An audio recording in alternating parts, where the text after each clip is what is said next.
Well, I thought it was time for another poem.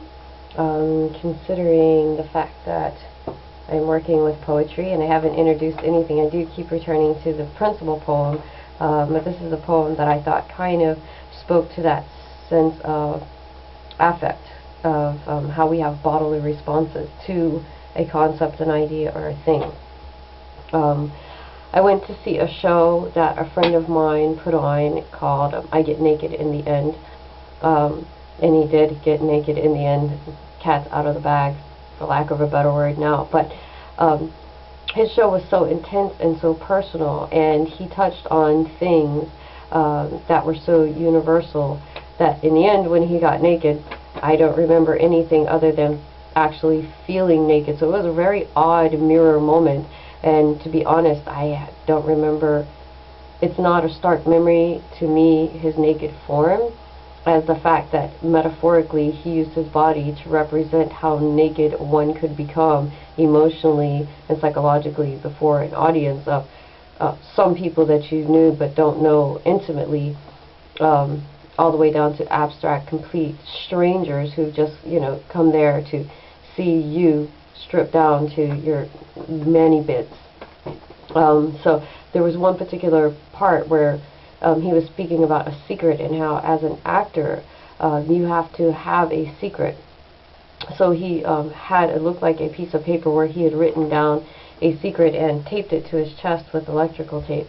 And at some point he said, he was told that as an actor there has to be a secret that you keep to yourself and you don't share it with anybody. And he started screaming at the audience it was his and we couldn't have it.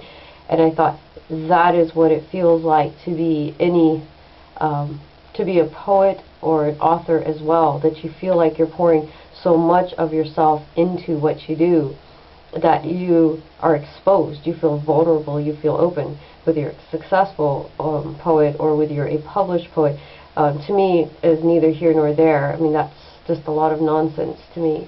It's wonderful to be able to share your work and to have people be able to relate to you, because it's all about communication, as is acting. But my principal idea is that whatever it is that you do and where you're self-actualizing and you're engaged in the creative process, you actually pour a huge part of yourself into it, to where when you share that with somebody, there's a sense of vulnerability. That are they going to understand you? Are you going to be able to communicate to them? But you feel very open, very exposed, very naked before the person. Depending on how much you have poured into yourself is going to depend on how much clothes you've taken off, as it were. So this is my poem, The Secret, and it has to do with that Memisis, that sense of when he was saying what he said, using those words and using his body language. I had a bodily response to that. I felt, by the time at the end where he finally took off his last piece of clothing, I felt naked. I felt he was perfectly clothed. I am the one who felt naked, and I thought that was a very interesting mirror mimicry moment, and a very powerful one at that. So, The Secret. I held the secret under my foot, like a pebble in the sand, as the ocean flowed around it then. Returned my weight again on parting. Held like a breath in winter, inhaled deeply, frostbitten, airborne release, strung tight. Continuing on until I let my soul float off, to release the sound to roar, to silence. And the end where I say to silence is everybody was standing up, including myself, and we were clapping, standing ovation. It was a brilliant, brilliant piece.